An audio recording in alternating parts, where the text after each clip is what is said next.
Good morning and welcome to what could be the most important session and topic of the whole course. So I'm glad that you took the time, made the effort to show up. All right. Now, yesterday we reviewed our properties and realized that there is there's another way to combine functions by what we call the composition of two functions, let's say f of g of x,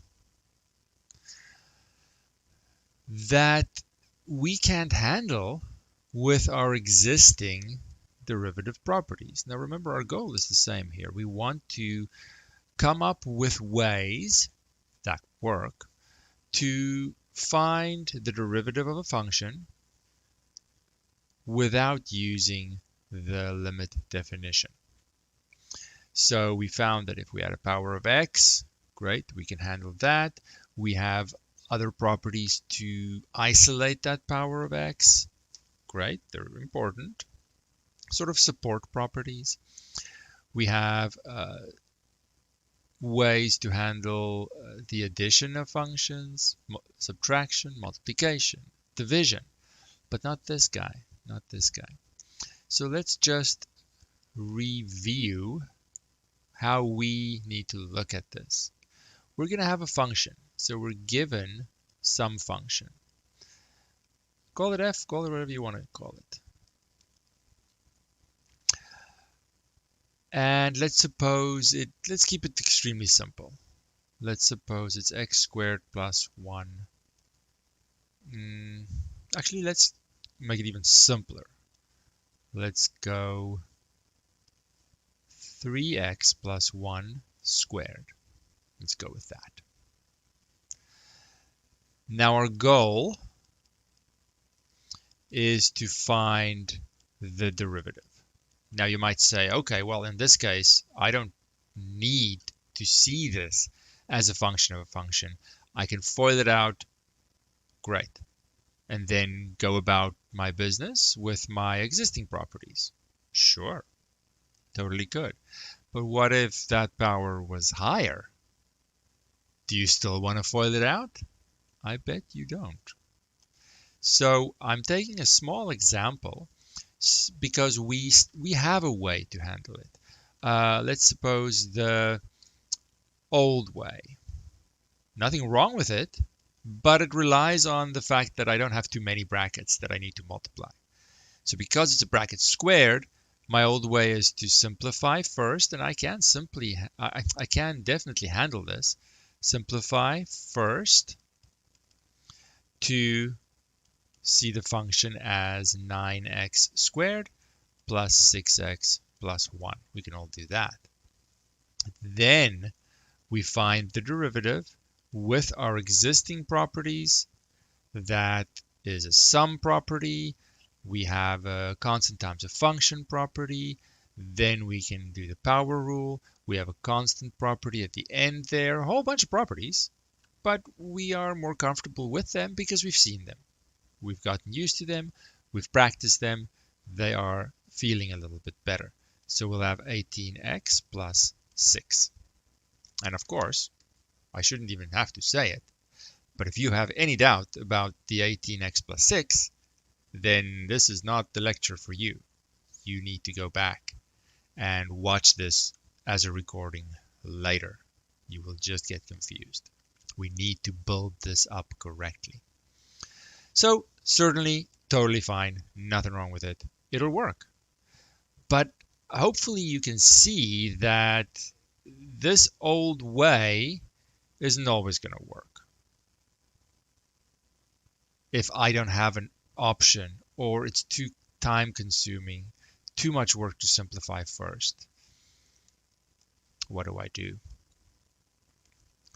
The new way is to identify this as a function of a function.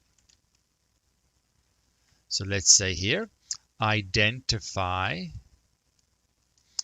function of a function property or whatever. It's a composition of two functions. And that means I want to know what is my, it really doesn't matter. I think we wrote it the other way around. No, we started with the inside function. Inside function, that we'll call u, for no reason whatsoever. I could have chosen any symbol, which is the obvious 3x plus 1, because the brackets sort of give it away. There's not much choice there.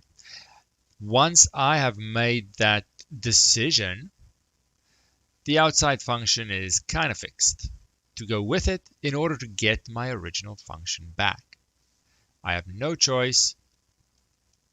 I have to have a u squared. Now I write it in this way to see the link between these two and how they sort of attach to each other, how they compose with each other to give me my original back. But they come in pairs. In some cases, not really in this one, in some cases, I have a little bit of flexibility to choose an inside function. But once I do that, the outside one is a specific function that goes with it in order to get my original back. I don't have much choice. So I chose the obvious inside function here, which is completely appropriate. So now, how do I use this? So this is where we sort of stopped. We can make the function more complicated, but we have so far just gotten to this point where I can break it up into an inside and outside function. Sometimes I have choices, sometimes I don't really have much choice. How do I now use this to find the derivative?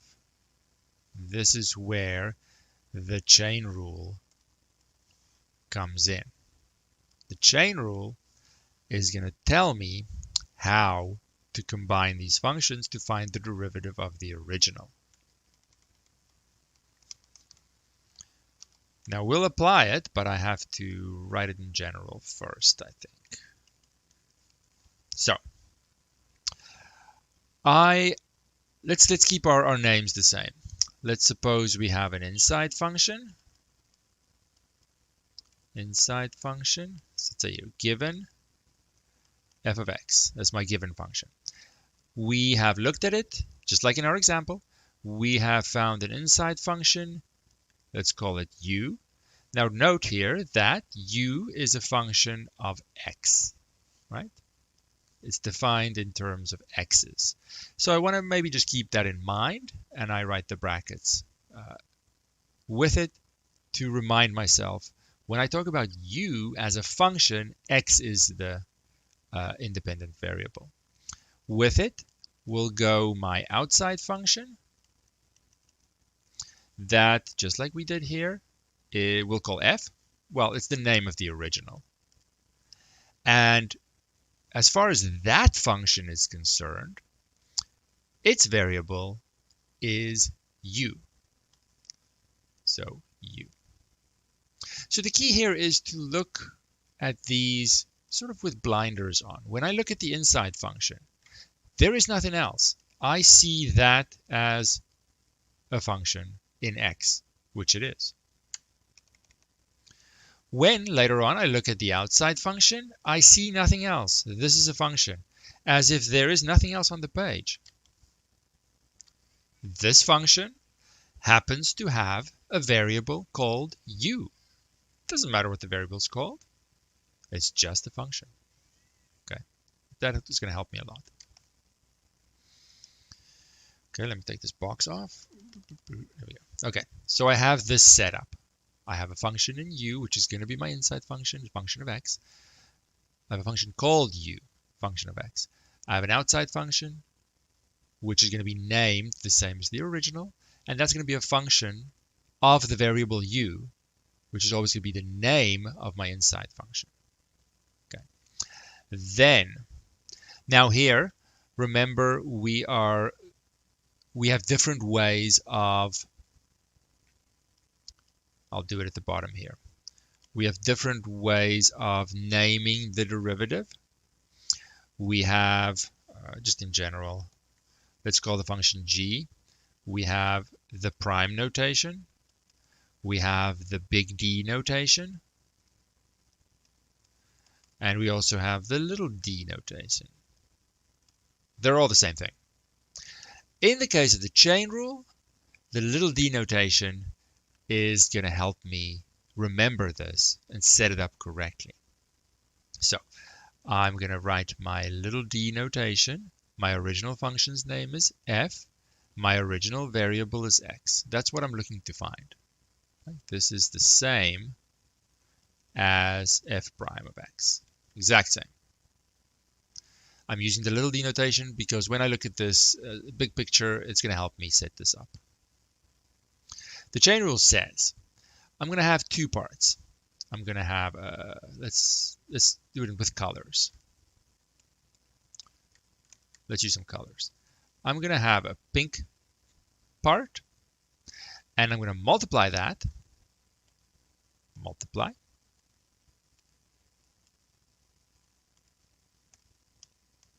Come on, get away from me. I picked the color, now there we go. And I'm going to multiply that with a blue part.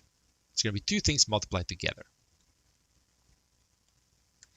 The first thing is going to be the derivative of the function with respect to the inside function as a variable. The second part is going to be the derivative of the inside function with respect to the original independent variable. Now this looks much worse than it is, perhaps. Maybe it doesn't look bad, but it looks different to our other properties. Let's at least say that. So let's just see how this works with a specific example. And the more examples we do, the better it's going to get. Okay. So I'm looking for the derivative of my function is called f. The original variable is called x. The chain rule says take the derivative of the function with respect to the inside function variable times the derivative of the inside function. Now, when I do this, I need to look at them separately, meaning when I look at the first guy, I do not care about anything else that is happening here. That'll come later. I look, what do I need to find according to the instructions of this pink box? This pink box says, look for a function f that has a variable u. That is this guy. I literally see nothing else. There is nothing else that I am seeing right now. I look at that function, which has the appropriate function name, the appropriate variable for this derivative. That is all I care about for the immediate future. But of course, other things are written there, so I have to train myself to not look at it. That derivative is 2u. Is everyone happy with the 2u? You came all this way. You can get the advantage of a live session by asking questions in real time that the others do not. Get that advantage. Set yourself apart. It's worth it. There's a benefit to sometimes watching a recording, you know, scroll back and forth, pause, think about it, yes. But if you have questions, you kind of have to wait. Live, ask them now. We are not in a hurry. Ask your questions to you. If you don't ask, I don't know where you're at. Next, I have to look at the second part of what I'm instructed to do by the chain rule.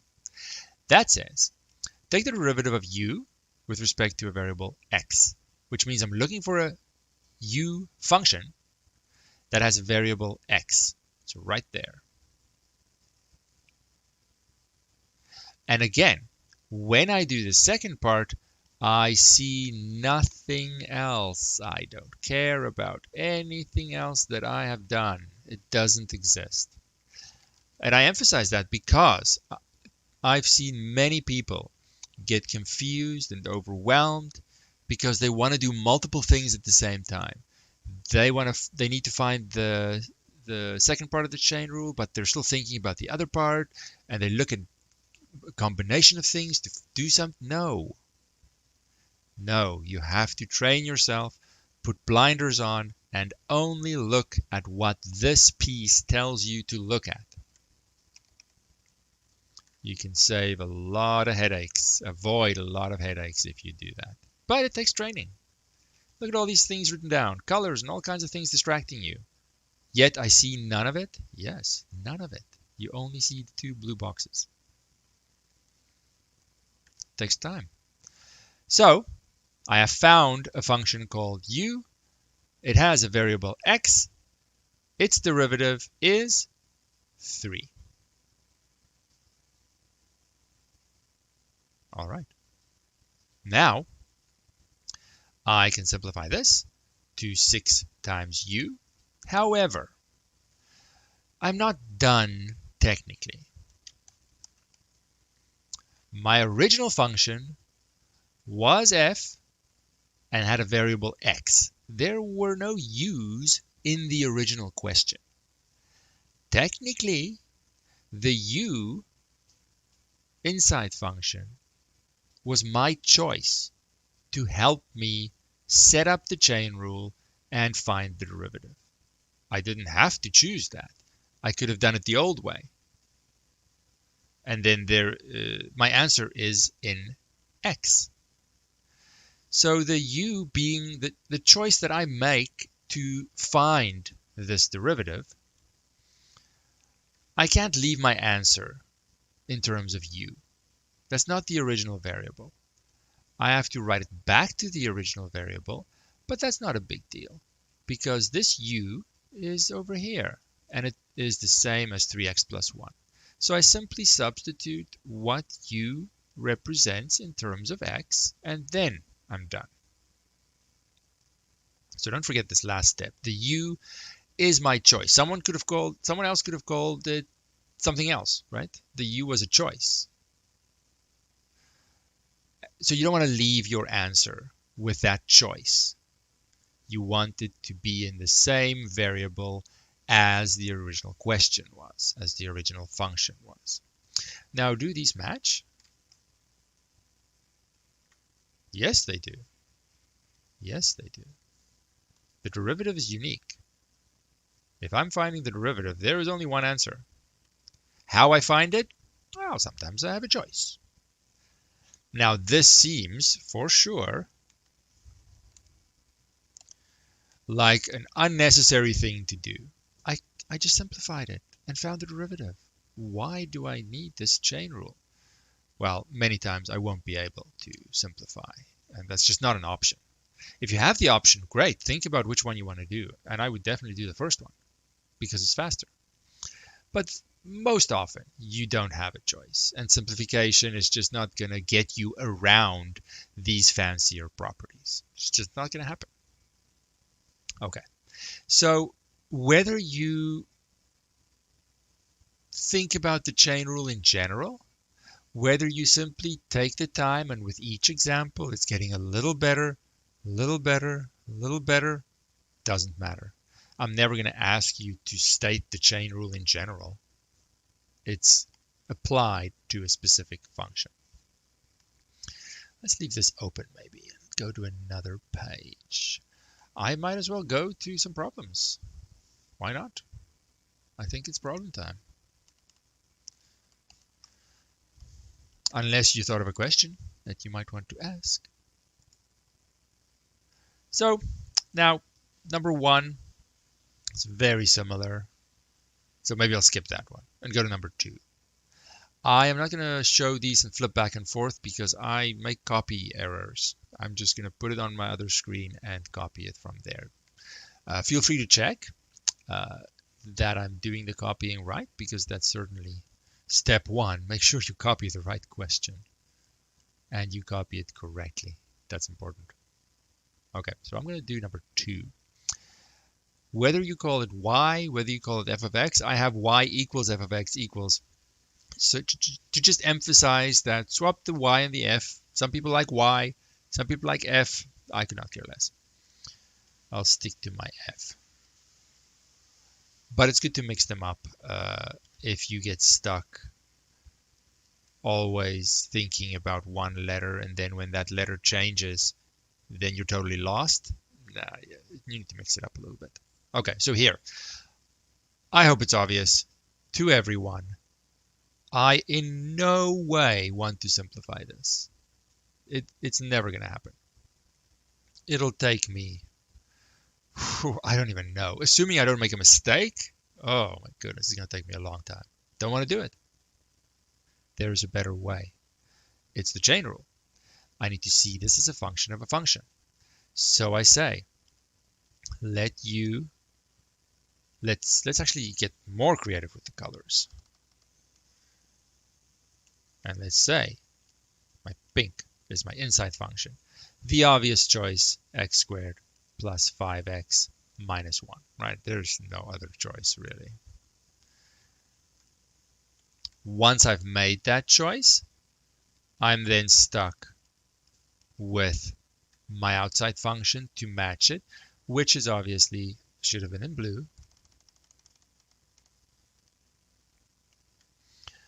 F of u, and I just emphasize the u for my personal needs. For u to the 8. That's all I need.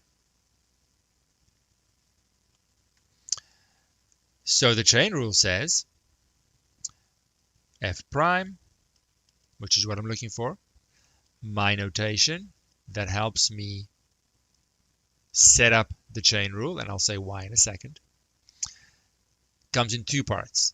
First part says, whoops, first part, did I do the colors right? Oh, I swapped them, man. Let's go back. My outside function was pink.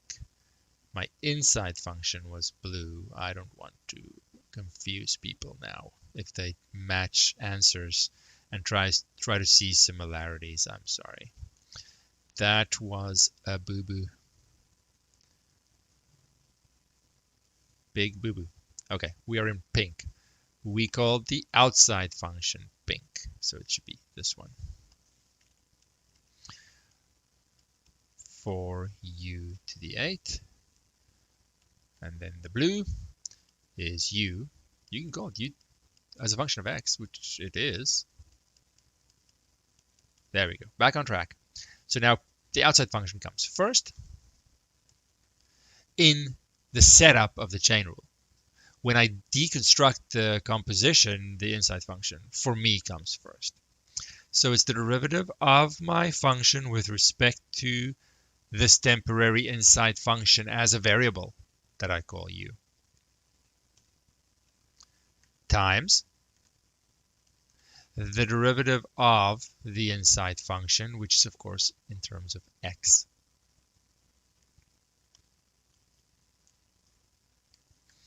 Let's continue with our colors. Derivative of the outside function. Now I'm saying casually derivative of the outside function. I think that is correct. And I'm always going to mean with respect to this u, this inside function, as if it's a single variable, which is how we defined it. 32u to the 7. Okay, we've done enough of the detailed properties to just do that in one go. I sincerely hope. Now the blue part. Derivative of u with respect to x. Well, I have the blue. I'm looking at blue. It matches. I'm not looking at anything that's not blue. If it's not blue, I don't see it right now.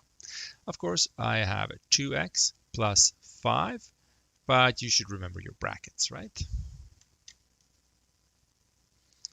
So what the chain rule is doing, really, It's taking a fairly complicated function in terms of the composition and how it's built, and it's allowing me to look at two separate derivative questions, a pink one and a blue one. Look at the properties involved in the pink one. They're all basic properties. Constant times a function, power rule, done.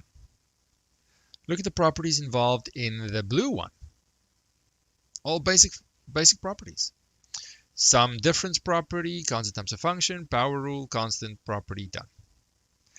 Yet, I am able to handle more complicated functions. So the chain rule really gives me a way to systematically find the derivative of a more complicated function by doing my simple properties. It tells me how to piece them together. So now I'm not quite done. I don't care about simplifying this. I don't care about multiplying the pink into the bracket or any nonsense like that. It is nonsense because I don't have any need to simplify. What I do need to do, however, is write my answer in the original variable, and I can't have a u left as my final answer. So that's not a big deal. I simply swap back what u is. That's the blue one here. It's x squared plus 5x minus 1 to the 7, and I still have the other bracket, and I'm done. Done. If you feel you need to simplify that, that's on you. That is not on me. I have no need to simplify that. I will simplify if I have a need to. If this is a two-part question and I need to use my answer in a follow-up question, then maybe I want to clean up my answer as much as possible to make my life better moving on. Sure.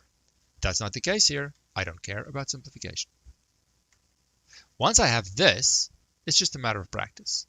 Over and over and over and over until it becomes super obvious and straightforward.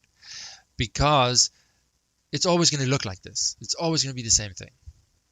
First part of the chain rule, second part of the chain rule. That's it. There is nothing more.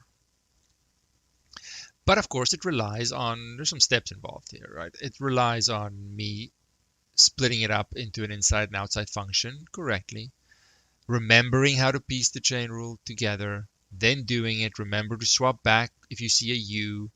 There's some things involved, of course. It's the last property. We save the best for last. There's an easy way to remember the chain rule that you might like or you might not like. Totally up to you. I use the little d notation because, let me make my x a little nicer here. There are actually some properties to this. Now, the little d notation here, I will emphasize, it is simply a name for the derivative. A little d for derivative, f is my function name, then there's at the bottom there's an x, because x is my independent variable, so all those things need to be in the name. Fine. It is not a fraction in any way. It is simply a name. However, there is an argument and there is a way to prove that if I see this as a fraction, let me just backtrack my circles here. If I forget what this is and I pretend it's a fraction, it turns out that these little guys, they're called differentials, they actually follow the same rules as fractions. I don't want to separate them. This is a name, but they actually can be manipulated in the same way as a numerator and a denominator, which helps me remember how to set up the chain rule. Because now if I temporarily see these as fractions, then I see, oh, there's a du at the bottom, there's a du at the top, then I get a df left at the top and a dx at the bottom. So I can use their fraction properties and cancel common factors like I would for fractions. And if I get the original back, then the chain rule is set up correctly. Now, this actually is a little bit more useful in fancier chain rule applications, where I can have multiple inside functions inside other inside functions and so on. And then setting up the chain rule could be a little bit more confusing. Maybe I have an inside function u, and then in that is an inside function, sorry, that wasn't right, is an inside function v. Then I can have a more elaborate chain rule and check it by thinking about it as a fraction and getting the originals back, chain rule set up right. We're not going to do that.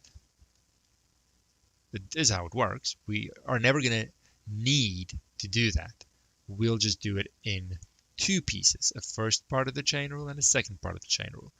But it might help you to use this fraction trick to make sure that you set up the chain rule correctly. Let's get rid of all that stuff. Oh, that's as far as I can undo, so I don't want to see any of that and make anyone confused. So use the fraction trick. Don't use the fraction trick. I don't care. It is there. Maybe you like it. Maybe you don't. I don't know. It's up to you.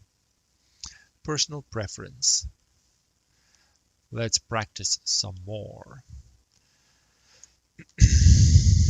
Let us see what is up. All right, I'm going to stick to problem 6.1 for today. I don't know which one to do. I don't want to go too fast. We have 15 minutes left. Let's go number 4. Again, I'm just totally guessing. You might not be ready for ones we've done or we're going to do.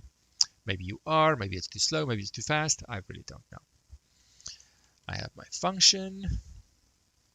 My function is square root of 3x squared minus 1.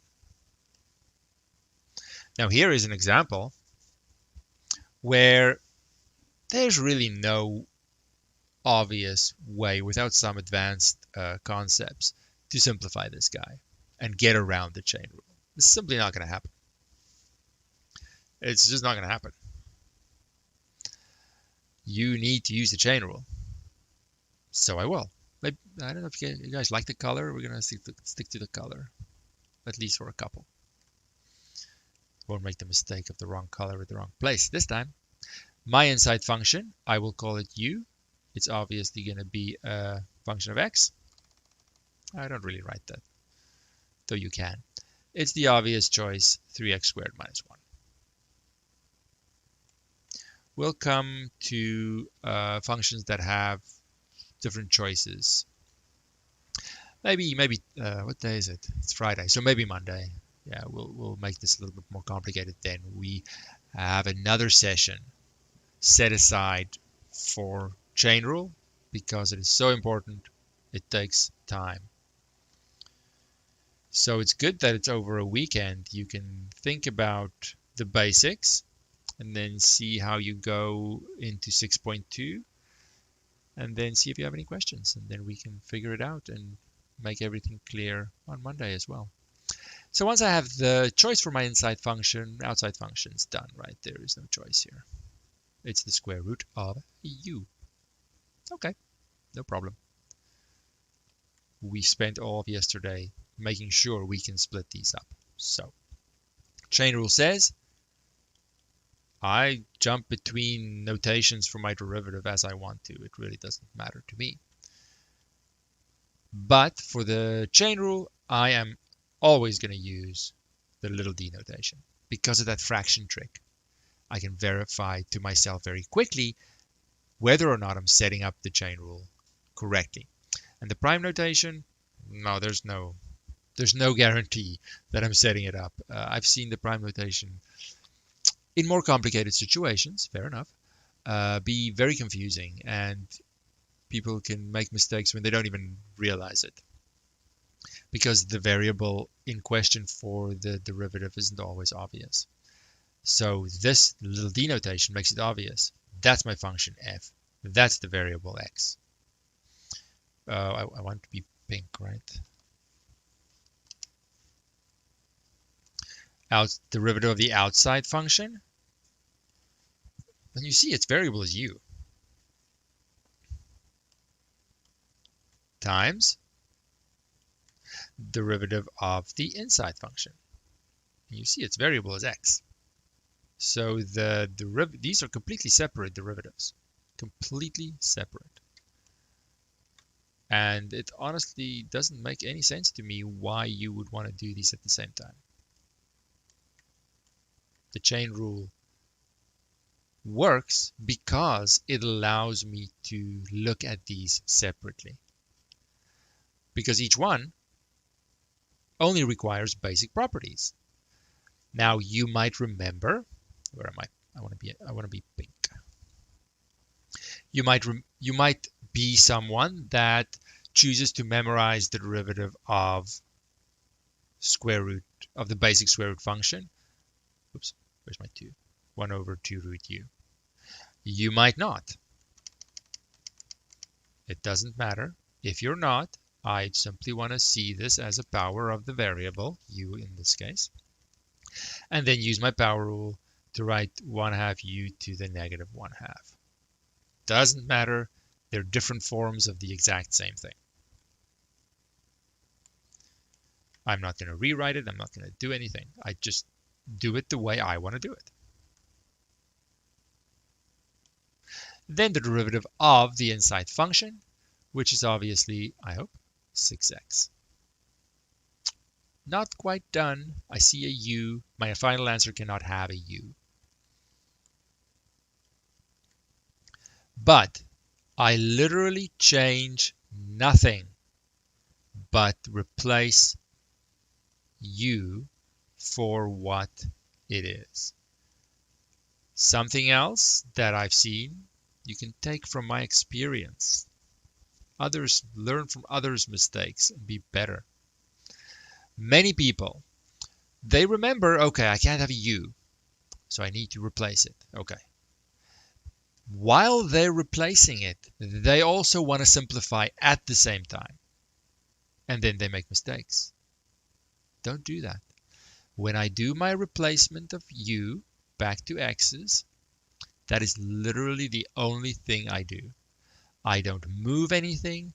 I don't simplify anything. I do nothing but swap out the u for what it is up here in the blue. That is where mistakes happen. People do multiple things in one line. It goes wrong. Don't do it. Do I care about simplifying this? No. I care about not wasting my time. There is no follow-up question.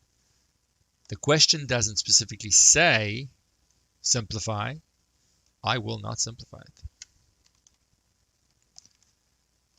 And you can't make me. Because it's another step and I might make a mistake. If you simplify, and it's your choice, that's fine. But then I'm looking at if it's done correctly. So you better make sure you do it right. It's a skill I already have. I don't need to do it every chance I get. I think we have time for one more. Which one do I like? Which one do I like? You know, I kind of like number 6. I don't want to skip number 6. I have a function. It is 1 over 2x plus 3 squared.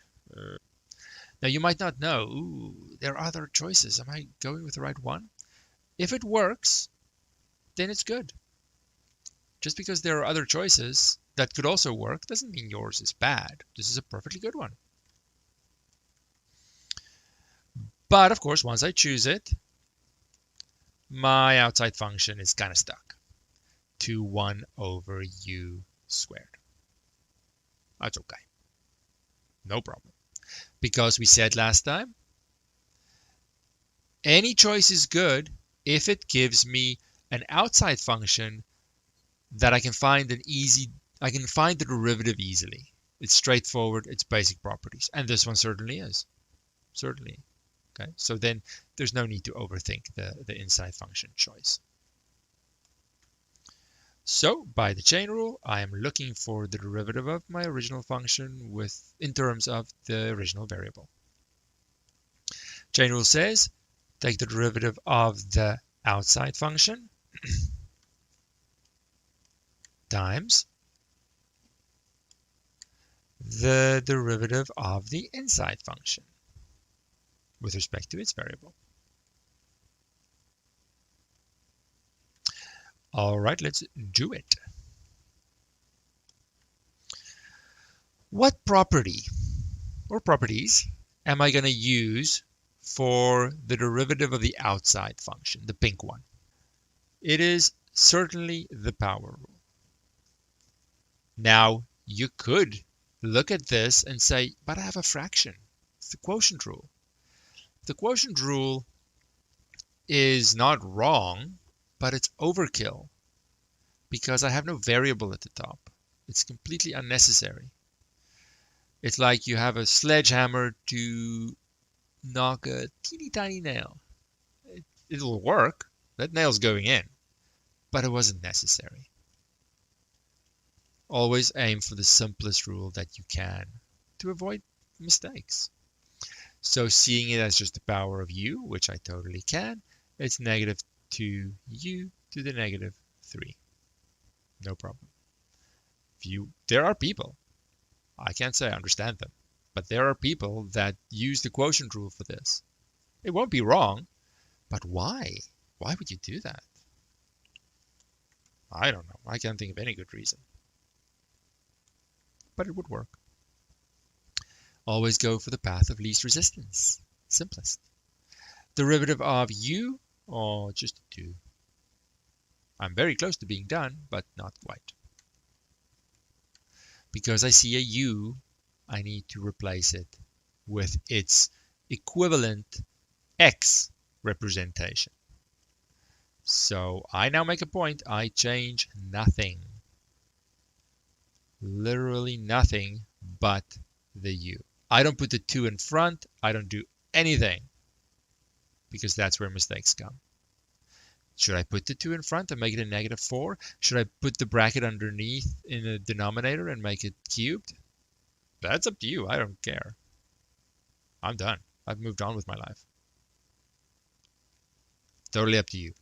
So feel free to simplify. If you have strong feelings towards simplification, I don't want to stand between you and your love for simplification. But when you do it, it better be right. So it's totally up to you. Well, that was the chain rule. Now, we're not done. We need more practice for sure. And you can see there are many more questions. But the essence of the chain rule is done. We just want to make sure that any kind of function, if it's a little bit more complicated looking at the start, how do I handle that? But the chain rule is not going to change. It is what it is. There are fancier versions of the chain rule, but they're not really different, and we don't need any variation other than the basic chain rule.